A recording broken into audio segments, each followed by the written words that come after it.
کہ جب حکم آ جائے تو پھر حکم ماننا ہے، ادب. اور اس بات پہ ہمارے طالب علم بڑے پکے ہیں.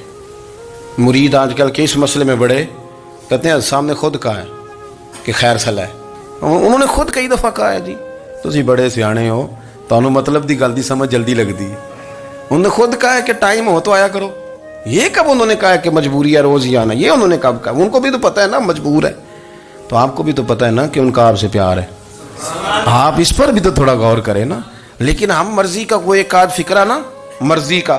وہ ایک طالب علم یہاں سے گیا تو میرا دل نہیں تھا جائے، تو وہ کہنے لگا جی مجھے حضرت صاحب نے خود کہا ہے، حضرت صاحب نے خود کہا. میں پوچھ کے آیا ہوں.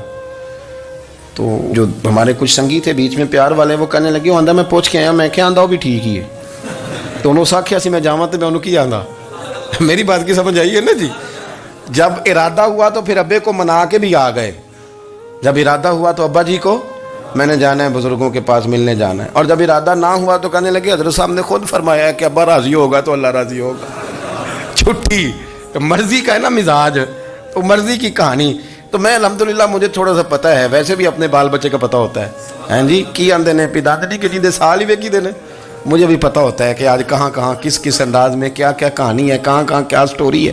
تو کبھی کبھی یہ سارا پیار ہی ہے، یہ بھی سارا اس میں بھی پیار ہی ہے. پتہ چل جاتا ہے کہ کل کہاں سے بات کر رہا تھا اور آج بات کہاں کر رہا ہے. یہ اپنا اپنا مزاج ہوتا ہے نا، اپنی طبیعت کے مطابق چلنا ہے. سنا یہی ہے کہ الامر فوق الادب، کہ جب حکم مل جائے تو پھر ادب نہیں کرنا، پھر حکم پہ.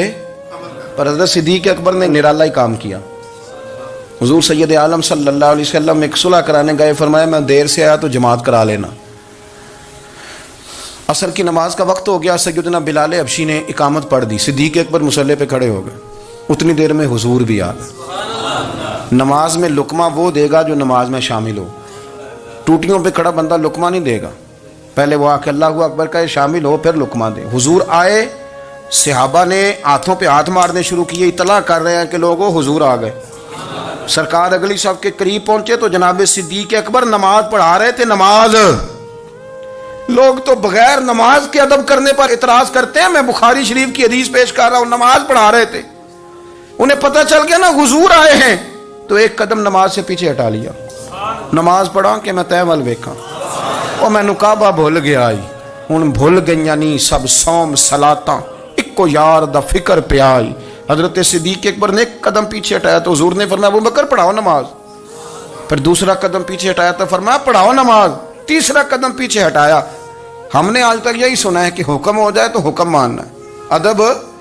اور ہمارے ہاں یہی ہوتا ہے، پھر لوگ حکم ہی مانتے ہیں، پھر ان کو ادب بھول جاتا ہے. لیکن جناب صدیق اکبر 3 دفعہ حکم آیا پر پیچھے ہٹ گئے. حضور مصلی پہ گئے، نماز پڑھائی. نماز کے سلام کے بعد نا حدیث میں مختلف حکم آیا، استغفار پڑھو، اللہ اکبر کہو، آیت الکرسی پڑھو، 33 بار سے مختلف اذکار آئیں. پر حضور نے آج کوئی ذکر نہیں، کوئی وظیفہ نہیں. سلام پھیرتے کہ ابو بکر میں نے جو 3 دفعہ کہا تھا نماز پڑھاؤ تو پڑھائی کیوں نہیں؟ ایک دفعہ نہیں 3. کبھی کبھی ہم بھی ناراض نہیں ہو جاتے، تینوں 100 بار ہی آکھیا ہے، کہا 3 دفعہ جو کہا تھا نماز پڑھاؤ تو پھر پڑھائی. تو حضرت صدیق اکبر رو پڑے، ہاتھ دونوں باندھ دیے، گھٹنے زمین پہ رکھ دیے. عرض کرنے لگے کیا جملہ ہے، کیا ترتیب ہے. عرض کرنے لگے یا رسول اللہ، ابو قحافہ کے بیٹے کی اتنی بھی جرت نہیں کہ مدینے والے رسول کو نماز پڑھائے. میں اتنا بھی جرت مند نہیں ہو گیا حضور، میں کیسے آپ کے آگے کھڑا رہتا اور آپ میری، یعنی عین نماز کی حالت میں، عین حالت نماز میں بھی ادب. نماز پڑھا کہ میں تیم وال ویکھاں. ان کا با بھول گیا، میں نے بھول گئی نہیں سب سوم صلاتاں، اکو یار دا فکر پہ آئی. دوستو حضرت ابو بکر صدیق رضی اللہ تعالیٰ عنہ کا عشق، ان کا پریم، ان کا پیار، ان کی باتیں. ایک دن نا حضور کے وصال کے بعد اچانک نہ اس طرف جا رہے ہیں، خاصے مسجد سے دور چلے گئے. تو حضرت عمر تھوڑا طبیعت کو جانتے تھے، جناب عمر پیچھے دوڑے، کہنے لگے کدھر جا رہے ہو؟ چپ کر گئے. کیا ہوا؟ کدھر جا رہے تھے؟ ابو بکر سیانے بندے ہو، امیر المومنین ہو، کہاں جا رہے؟ تو رو پڑے. کہنے لگے ایک دفعہ نا حضور سفر پہ گئے ہوئے تھے تو اس طرف سے واپس آ گئے تھے، تو مجھے خیال آیا شاید اس طرف سے آ نہ رہے ہوں.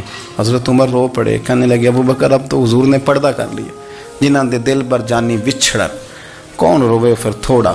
سب روگاں دا روگ محمد جس دا نام. آپ ساری سیرت کی کتاب میں پڑھ لیں گے تو ابو بکر صدیق کا وصال کس بیماری سے ہوا. لوگوں نے قول کیے ہیں کہ وہ سانپ کا زہر آ جاتا تھا، فلاں چیز تھی، لیکن کو بندہ وجہ تلاش کر سکا؟